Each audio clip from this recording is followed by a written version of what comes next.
Welcome everybody to the Kim Barrett Show. I'm your host, Kim Barrett, and on today's episode, we have Mr. Mike Kellett from Macro Mike.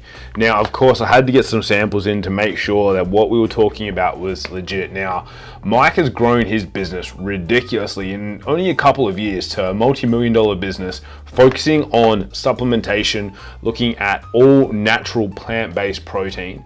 Now, if you're someone who likes to go to the gym and is interested in that, this is going to be a very interesting because we dive into how he focused on growing his business using plant-based products when everyone else was selling whey-based products, and of course the different avenues he's used to grow his business.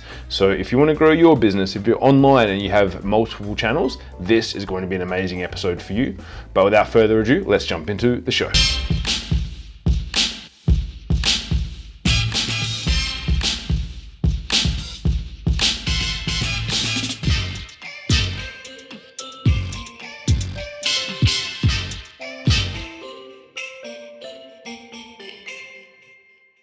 Mike, thank you so much for making the time to join us today, my man. Really appreciate it. Anytime, bro. Super excited to chat all things startup, business, headaches, awesomeness. It's always good to share the journey, and I like to send the elevator down to all the entrepreneurs out there to help out because it can be tough on the road. And there's not really a textbook you can read that tells you how to run a successful business. It's just a bit of a whirlwind out there. Yeah, 100%, my man. So I always like to start with the same question with everyone, which is, if I met you at a party and we're hanging out and we're chatting and maybe had a couple of drinks and I said to you, Mike, what is it that you actually do? What's your go-to answer? Yeah, cool. So I guess the elevator pitch, we take typically unhealthy sort of sweets, if you like, brownies, cookies, I call them sweets. And we basically make clean, healthy alternatives. So if you take a brownie, for example, we'll take a brownie that's typically unhealthy and naughty and we'll make it clean. So people of all dietary requirements and maybe people that are tracking calories and macros can still enjoy all those naughty foods that everyone says don't eat brownies, don't eat cookies, don't eat waffles. So that's essentially what Macro Mike has been founded on for the last 4 years, really. Is just, making unhealthy food. Yeah, I love that. Well, tell us a little bit about the start, because obviously 4 years ago, this all didn't really exist, right? And it was kind of a bit of a side hustle to start off with. Tell us a little bit about that journey, because it's pretty interesting. Back in the day, my brother and I used to sell, we were a reseller of supplements. So I've always been interested in the industry and seeing how all that sort of stuff works. So yeah, fill us in a little bit on that side of things. For sure. So I guess if we kind of rewind right back to the start, it was really myself. I was competing for various bodybuilding competitions. So I was competing for INBA, which is Natural Bodybuilding Association. It's now called the ICN. But at the time, I was doing various fitness and physique competitions. And I guess this was back when flexible dieting and tracking macros was kind of becoming pretty hot topic. People were sort of realizing that, if you took carbohydrates from a banana versus a sweet potato versus an ice pop or whatever, it's all kind of a carbohydrate at the end of the day. So people started realizing that you don't just have to eat chicken and broccoli 7 times a day to get shredded. And I guess myself on this journey, I was kind of the fat kid growing up that loved naughty foods and loved binging on pancakes and brownies and waffles. And I kind of was well, if really what the science is saying, I could eat pretty much whatever I want within reason, as long as it fits my macros. I kind of went on the path and the journey of every day to just make the absolute most of my macronutrients for the day. It was just me making all these creations. I had this Instagram page, Macro Mike, and I just used to share all my recipes and then obviously share my physique changes. So I was getting really lean at the time. And then I guess people, it just got the heat of people. People were like, oh man, how's this guy getting so shredded whilst he's eating all this junk food as such? And then people started reaching out and I thought, hey, look, at the time I was over what I was doing. I was working in commission-based sales. I've always been pretty entrepreneurial and I just never had that light bulb moment to be okay, this is going to be what I'm going to put my time and energy into. And then I thought, hey, maybe I can make a business out of this. So yeah, that's essentially how it all started. And what's the obsession with then the peanut stuff, right? Because obviously it's like there's, for anyone that's listening, when it comes to the world of protein and protein powders, you've got the animal base, you've got whey, which they use a couple of different versions of. Then you've got obviously on the other side of things, there's the vegan range, if you will, which is a lot of the plant-based stuff. So what made you go towards the whole peanut angle? Probably it stems back to at the time. So I'm dairy intolerant, so I can't have whey protein. So at the time I was drinking various plant-based proteins. And if we rewind like 4 years, pretty much every single plant protein was made on pea and rice protein. And typically if anybody's had like pea and rice protein, typically they're pretty grainy, pretty gritty. You know what I mean? It's like eating dirt. Oh, bro, it's like drinking sand. Exactly. Yeah. And so for me, I guess I was like paying extortionate prices for all these plant-based vegan proteins. And I was like, surely this can't be it, right? Like there's got to be other people out there like me that can't have whey protein and dairy proteins. And they're not just going to suck up drinking this dirt. Like there has to be a bit of a shiny light at the end of the tunnel. And then I searched and searched and searched, and there was just nothing. It was just kind of like everyone used to say, oh, you know, this vegan protein is good. But then it was followed by the saying for a vegan protein. So it was never like this product's good. It was just like, this is good for a vegan protein. And everybody knew that vegan protein just shouldn't taste good. And I was like, nah, like stuff that. Like surely someone's got to be able to make one that tastes good. And also it could mass market. So even people that weren't vegan or plant-based would be like, hey, I want to dabble in that. That tastes really good. And I guess I looked at trends in the USA, which is what's pretty hot, like in the health and supplement industry. And there was an ingredient flowing around, which was like peanut protein, peanut flour, like it's got a couple of different names. And it was in a product called PB2, which is like a powdered peanut butter. Delicious. And at the time, yeah, bro, you've had it before. So everyone loves powdered peanut butter. It's really yum. And I guess like the way the obsession started, like when I was prepping, I used to just mix up this peanut butter paste as like a bit of a treat, and I'd just eat it because I was real hungry and it had like pretty much no calories and stuff in it. And then I just started experimenting with like, oh, hey, look, maybe this would taste good in a shake versus pea and rice protein. It's real smooth, it's real creamy. And yeah, I guess that then formed the foundations. Most of our range was on this peanut protein, and it was really innovative in the industry. I still haven't seen anything that kind of comes close to that. And one of the sales guys as well, we used to compete and coach for competitors, and we used to buy and sell a lot of different proteins and stuff when we were going. And yeah, every time it was tough to find good vegan protein. And I would say it still is. And I think that after trying yours, it's definitely, I would say, a leader in the market because it actually tastes good. Like, if you didn't tell me that it was vegan, I would have no idea. And obviously it still has a great protein content and things like that. So when I tried it, like literally I have some sitting right here and I was like, oh, this is actually delicious. And I had a friend of mine over in Brisbane who's a photographer, Dee, and she gave me it was kind of weird because we're at an event and she like transitioned a little baggie to me. And I was like, yeah, cool, take it. Everyone's like, it's all good. It's protein. Don't worry. Yeah, keeping it clean over here. But it actually is like really, really tasty. And obviously that's got to have something to do with, you have to have not just a good product from the macronutrient content, but obviously taste good as well, right? So, which has probably been a huge part of the success. Because if we fast forward now, you're about to open, because you've got an online store, you're about to open a physical store, you've got a gym coming up. That's been pretty rapid growth, right, over just 4 years. Yeah, I'd say like the first 2 years was a bit of a slog, like startup, self-funded. I'm obviously from the UK, so there was no option to get business loans because I wasn't even like a permanent resident. No one really wanted a bar of it. Even when the business had 3 years of accounts, all the banks are saying no, and no one wants to lend money. It was tough to scale and grow because money was tight. When you run in an inventory-heavy business and also a contract manufacturing business, so by those two things, obviously inventory is you've got a stock-based business. So we're not selling like a service or like an app or something. We have a physical product that we have to put in a warehouse to then send out to people. And also a contract manufacturing business, we're actually blending and manufacturing all our products as well. So it adds another level to the business because you also have to hold not just physical stock, but then raw materials to make more physical stock. So you kind of have to hold double the amount of materials and product. And that's all money, right? It's all just money sat in a warehouse. So if you don't have money, you're so limited to how fast you can grow because you have to keep so lean on manufacturing, keep turning over the product so much so that you can then scale and grow. So the first 2 years was just basically like not running out of money. It was just basically begging, stealing, borrowing, well, not stealing, but just saying and selling suppliers the dream and like telling them, look, guys, this is how much we're growing, but we just need you to do us a solid and give us 30-day payment terms. We'll pay you back on the day. Don't stress about it. That was the tough part, was getting past those first 2 years. We then got to a point where I guess the business was making enough money to support the growth.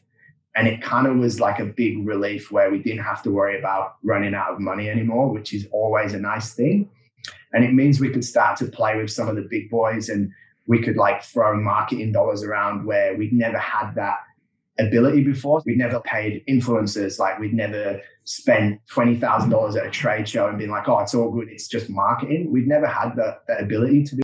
And then I guess year 3 to then year 4, we got to the stage, I mean, there's still obviously headaches along the way, and you're not printing money, but you just have a lot more flexibility. And that's, I guess, where the real growth came, because there was a lot less stress on running out of money. And it was a lot more, okay, how can we take this business to the next level? So I think definitely that was the turning point of the business, if that makes sense. What were the best sales channels for you coming up there? Obviously, you mentioned when you were doing a lot of the first 2 years of just really hustling, was there one sales channel that just really overperformed for you guys that helped you keep driving? Because some people, because if you think about online, and again, just for everyone listening or watching, if you've got those physical products, obviously you can sell them yourself online, or you can sell to retailers like a wholesale price, and then you've got to rely on them to sell it. What were some of the best options or outcomes for you in that time and now as well? Yeah, and a really good point. And I guess people that are listening, there is a couple of different channels.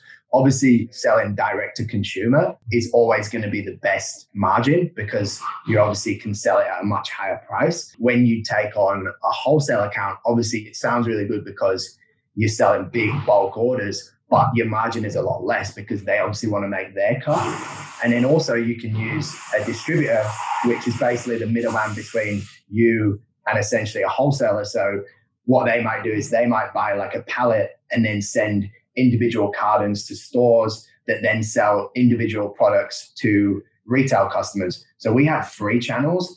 And what we found was, because the margins at distribution level were a lot lower than obviously the wholesale level, which was a lot lower than the retail level, we had to grow our online side of the business 3 times as fast as the distribution side of the business, because otherwise, essentially, the distribution and the wholesalers were like 30 to 60-day accounts. So we didn't get paid on those for 30 to 60 days, whereas the online revenue was pretty much in the bank the next day. So we found that growing our online channel basically allowed us to then grow our wholesale and distribution channels a little bit of a slower rate, but we kind of grew the 3 together. So probably the online channel was what allowed our growth to kind of like snowball, if you like, especially after like year 2 to 3, because we were just sort of like killing it online. So then we didn't mind if we didn't get paid on some of the other channels for like 30 to 60 days. It didn't hurt our cash flow. With the online channels, obviously you guys are heavy on Instagram. You mentioned you started with all your recipes and stuff on Instagram and whatnot. Was that one of the core channels and mostly organic? Were you doing paid as well? What was the kind of setup like that? 100%. And I think big thing with the industry nowadays, I see heaps of businesses kind of starting up, and the first thing they do is like, oh, I'm just going to pay all these influencers to tell people to sell my product. And I wouldn't say it was an ego thing, but for me, I never wanted people to say, hey, buy Macro Mike products because I'm getting paid to say these are awesome. And that was something that I kind of put my foot down. And still to this day, we've never, ever paid an influencer to promote our products, which as a social media startup, I think that's quite a rare thing. Probably 9.9 businesses out of 10. The easy way is to just throw money at people, right? And say, hey, this is a great product. Use my promotional code. That doesn't mean that we haven't got an amazing following of content creators and ambassadors who we gift product out to in exchange for promotion. But there's never been like a direct, hey, we're going to give you $5,000 to post this product, if that makes sense. And I think that's really kept the brand authentic and organic. I think we've really built an amazing customer following to the point now where we can almost put out any product and the community will take to it and they'll try it, which is a really powerful thing because we can just fire new product launches out and we know that they're not going to be a failure, if that makes sense, which is really cool. That's awesome. And I know even like talking to guys in the office, they're like, oh, who's on the podcast today? I was like, I've got Macro Mike. And then they're like, oh yeah, I love the pancakes from that. You know, it's like, it spreads out so far and wide, especially with people just trying different things. I think as well, you guys have done a great job of not just the normal things that you would expect from a supplement company, if you will, want to put it in inverted commas. It's like you guys are doing like a really good range of stuff, which is quite impressive from like an outsider looking in. With all of those things that you've been doing there now, what was the reasoning now? Because you've obviously been predominantly online and having your other channels, and now you're going to set up physical location, right? You got a physical gym and stuff coming. What's the story behind those? Yeah, great question, Adam. Over the last 3-4 years, we've gained such an amazing community.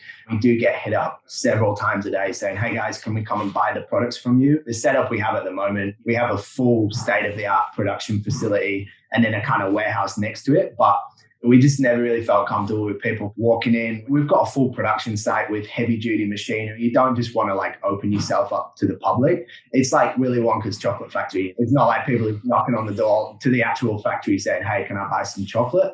So for us, we saw an opportunity. I was a personal trainer for 5 years and I spent a lot of time working in gyms and, obviously training and whatnot.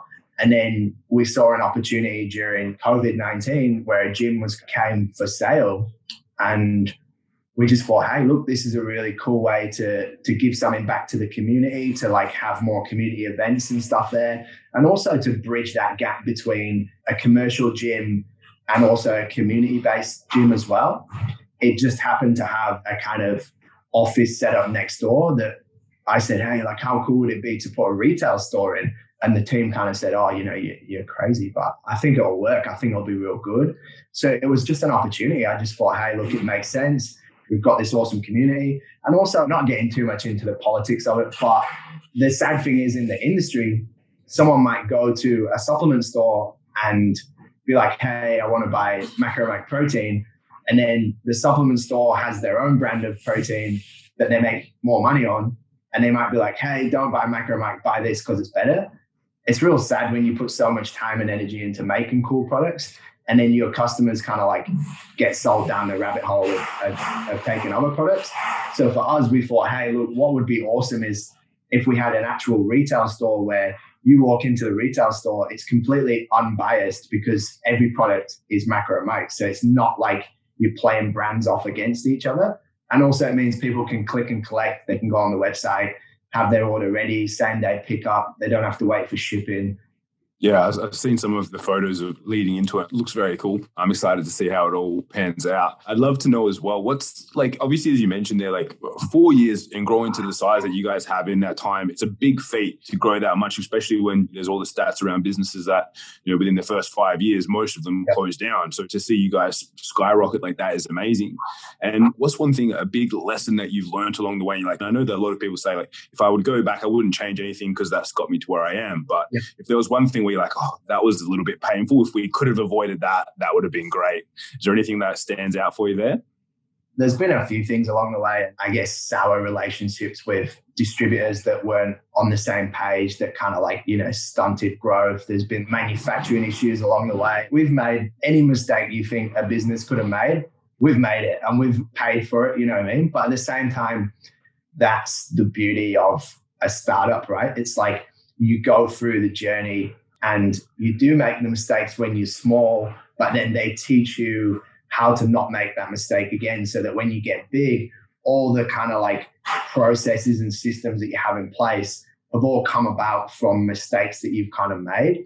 I think the biggest one for me is like, it's just trusting your gut. And I know a lot of people say that and it's real cliche. If something doesn't feel right, don't be afraid to say no, even if the money is hanging down. I think the most important thing is a business, especially a small startup, is don't get jaded by the money. Like the money will come if you work hard and if you have an amazing community and amazing products. The money's a byproduct, right? But it shouldn't fuel the growth of the business because there's bigger things there. So we've turned down multi-million-dollar deals, contracts, relationships because they just didn't feel right or because the person wasn't on the same page as me. And 99% of people in my situation would have been like, bloody crazy. Like, why are you turning down that contract? It's worth millions. These guys, they're not on the same page. They're not giving me respect. They're not doing this. And you get into a business to do positive things. And if it doesn't align with where you want to get to, there's no money in the world that can change what your work ethic is and your ethos is, in my opinion, for me. And I think just, trusting your gut and making sure that you stay true to your morals is probably the most important thing. So true. Like we have the same where we've had, I know for me, if I've ever brought it on, so for anyone listening and watching as well, obviously we do ads and paid marketing and things like that. And we've had times where it's like you bring on a client or you're talking to a client and you get that gut feeling, but it is a good, as you state, the money can blind you. I know I've made the mistake of going, that's a good monthly retainer. I'll take that. And then it's like, within a week, I'm like, wrong. Like you have to go and give them a refund. I'm like, no, I don't want to, we can't work together. It's just not going to work. So it's trusting that gut feeling, I think, is so important. And as you say, I've always found that when you do turn down the opportunities that when your gut's like, you seem to sometimes find even better opportunities that then do align up and you've got the capacity to see them. 100%. Yeah, honestly, you just nailed it, bro. Like we had this conversation in the office a couple of days ago. We've been working with Woolworths for like the last 9 months, and we're at a pivot point where it's like, okay, do we continue down this path or do we kind of go a different direction? And the one thing I said is, look, every time I've kind of made a difficult decision in the business and we've closed one door, another door's opened and it was the right thing. You just have to trust your gut. So I think for anyone that's a budding entrepreneur, startup, the most important thing is just don't get jaded by the money because it's all about the journey, and the right opportunities will open regardless. And I would like to ask the same question to everyone, which is, what's one question that I haven't asked you that I should have? Probably just, what's the end goal? What's the plan for Macro Mike? Where do we see the growth? Would be a good one. Yeah, well, tell me, man, fill me in. What's the growth? What's the plan? We're trying to just be a real pivotal player in the industry, and we're trying to just basically level up the plant-based, natural, supplement, functional food industry by doing the right thing. There's a lot of smoke and mirrors in every industry, and I think I just get kicks out of kind of like pushing the boundaries of where natural plant-based nutrition can get to. Somebody might pick up one of our cookies that has a gluten and dairy intolerance, and also they're tracking their macros. That to them would just be the holy grail of like, oh my God, I found something that I can eat. And it's like, that just doesn't exist. We're trying to like take all these things that shouldn't, everyone's kind of saying, nah, this is too good to be true. That's the saying I love when people say, oh, this is too good to be true. And you kind of touched on it when you saw the cookie. You're like, oh, another protein cookie. And then when you taste it, you're like, oh man, these guys really hit the nail on the head. And that for me is what keeps the drive and the innovation and keeps us all hungry as a team. We're all just trying to like push the boundaries and push the limits of the industry. So it's not really a financial goal. There's no like, oh, we want to make X amount of money. It's just we want to make an impact. It's as simple as that. I think you guys are doing a phenomenal job. And as someone who has tried over the years, as I said, probably nearly all types of protein, because we used to test them and get the American ones, the Australian ones, the protein bars, everything, especially in that. And some people may not know because they go to a shop and they might buy a protein bar. It's like, sometimes you've got really what would be close to like a Snickers or a picnic with a little bit of protein in it. So full of sugar and not really too much else.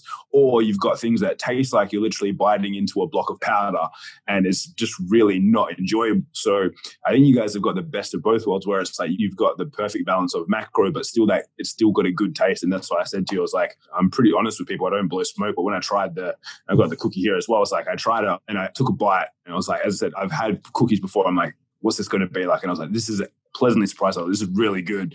And then in my team, everyone's like, what does it taste like? And they all eat protein bars and stuff as well. And they try it. They're like, it's legit. So I highly recommend, if anyone's listening, if you track your macros, even if you don't, if you enjoy a good little protein hit and something nice, go ahead and check out Macro Mike. It is legit, 100%. Can't recommend it highly enough. And Mike, if people have been listening, they're like, cool, I want to follow more of the journey of Macro Mike and really keep in touch with what you guys are up to. Where's the best place for them to connect with you guys? Yeah, cool, man. So you can jump on the Instagram It's just Macro Mike with a 0. So MACR0 MIKE. Facebook, Macro Mike Clean Treats. Otherwise, just check out our website. It's just macromike.com.au, or just Google Macro Mike. It will pop up. There's heaps of reviews on there. We've got heaps of different products. Like you said, man, if anyone's out there tracking their macros, or if anyone just likes tasty treats, we've got most things covered. We've got the bars, the cookies, we've got the protein, all the bacon mixes, and heaps of new products that we're bringing out this year, which is super exciting as well. Epic. I'm looking forward to seeing all of those. And guys, if you're listening or reading, we'll have either click on the link above and go through the site, and you can get all the links that will be in the show notes to check out everything that we've just mentioned there, and all the sites and links and socials and everything. If you're listening to on a podcast app, the info will be there as well. Mike, really appreciate you taking the time to be on with us today. Thank you so much. Thanks, bro. Really good to chat and keep doing awesome things. And thanks for the time. I really appreciate it, bro. Super awesome. Yeah, pleasure, man. Thanks for being here.